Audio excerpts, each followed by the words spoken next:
Saudara-saudari, marilah kita mendengarkan renungan dengan judul Jangan Takut,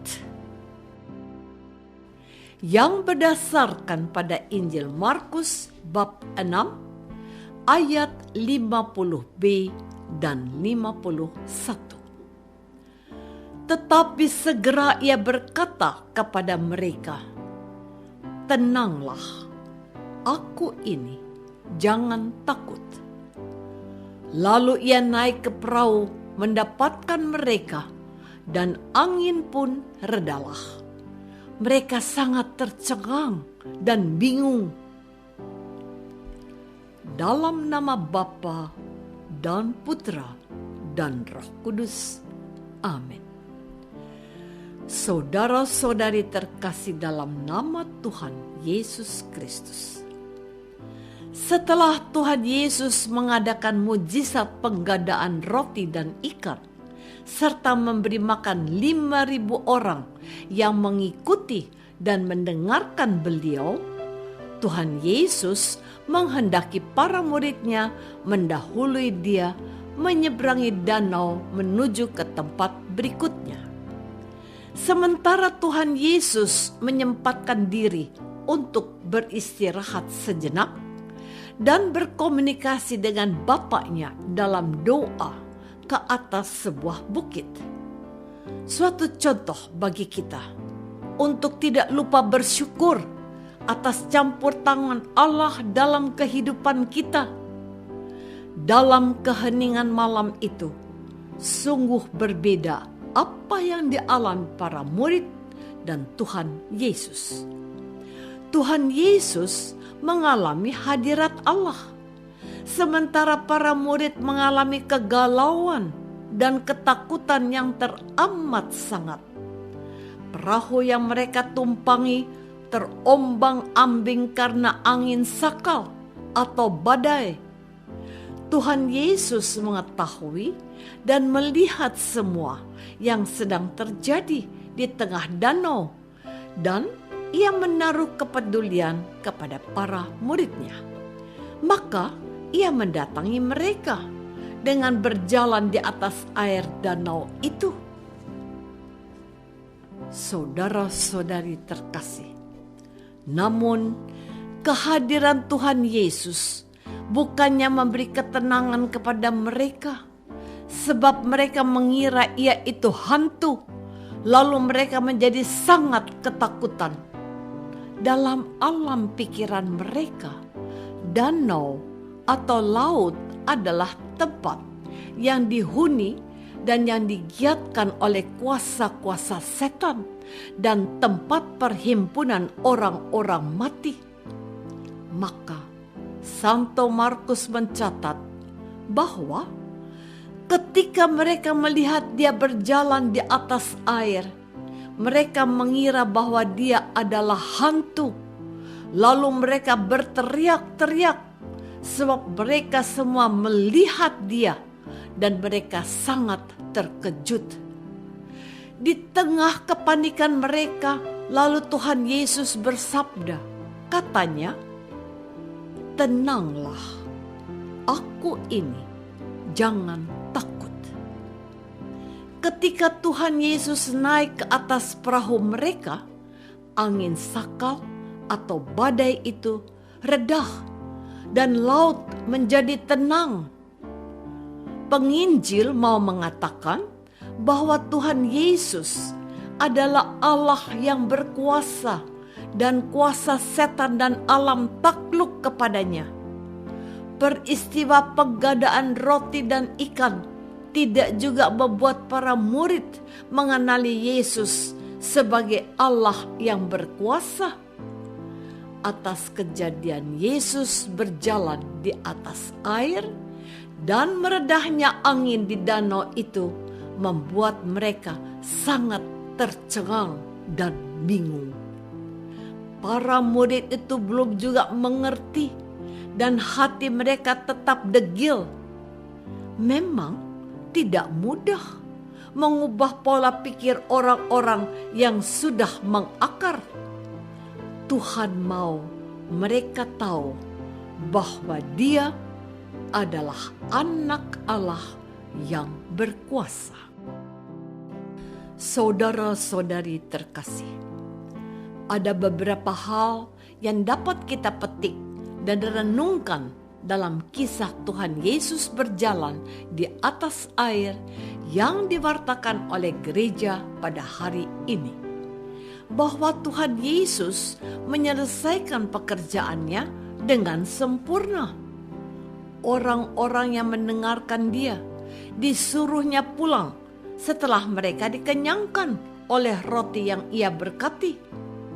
Para murid disuruhnya mendahului Dia ke tujuan yang akan dikunjunginya, sementara Dia sendiri meluangkan waktu untuk berdoa kepada Bapanya.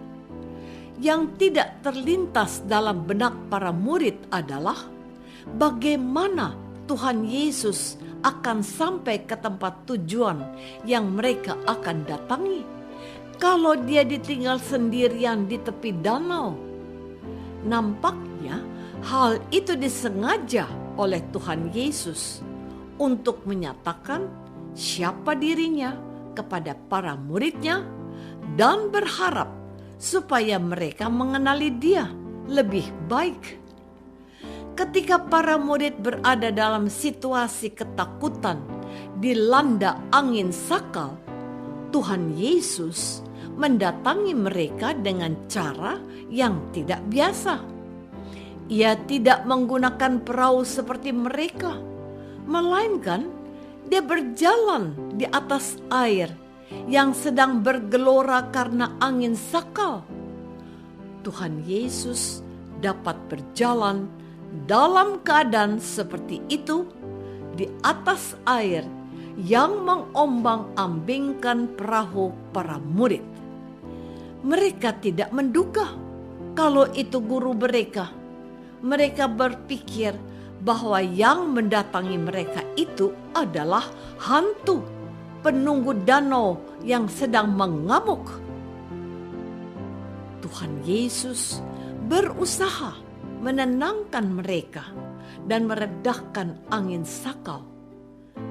Tapi keterkejutan dan kebingungan mereka tidak sanggup membuka hati dan pikiran mereka kalau yang sedang berjalan di atas air dan naik ke perahu serta meredahkan angin sakal itu adalah Yesus yang sama.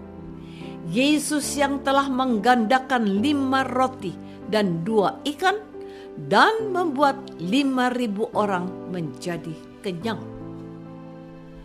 Saudara-saudari terkasih, campur tangan Tuhan yang luar biasa dan terkadang tak terjangkau oleh nalar dan logika berpikir kita membuat kita tak sanggup berkata-kata. Bahkan kita tidak bisa mempercayai bahwa Tuhan ternyata begitu perhatian dan pedulinya atas hidup yang sedang kita jalani. Beberapa bulan yang lalu, ketika perekonomian terpuruk di kalangan masyarakat bawah karena pandemi COVID-19, aku juga mengalami dampaknya. Sekitar 6 bulan yang lalu dari sekarang, aku sudah tidak bekerja, kecuali menulis untuk karya pelayanan. Situasi serba minus karena dampak pandemik memaksa kami untuk mencari tambahan modal. Rumah kami jadikan jaminan ke BPR untuk mendapatkan dana. Satu masalah teratasi. Namun, karena situasi tidak memungkinkan untuk melunasi piutang di bank, rumah kami nyaris disita.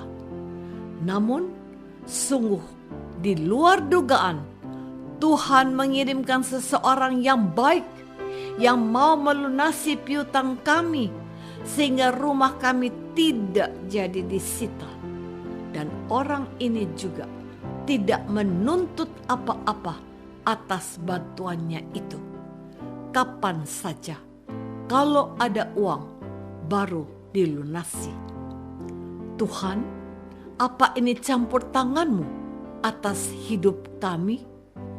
Badai sudah berlalu, tapi kami selalu bersyukur atas campur tangan Tuhan melalui seseorang yang dikirimkannya dalam hidup kami. Apakah aku sudah menemukan Tuhan yang selalu hadir tepat waktu dalam hidupku? Marilah kita berdoa. Bapa yang Maha Baik, betapa Tuhan Yesus memperhatikan dan peduli atas hidup kami dan persoalan yang kami hadapi. Tuhan, jangan biarkan kami melupakan campur tangan dalam hidup kami. Demi Kristus, Tuhan dan pengantara kami. Amin. Semoga kita semua selalu dinaungi dan dibimbing oleh berkat Allah yang Maha Kuasa, Bapa dan Putra dan Roh Kudus. Amin.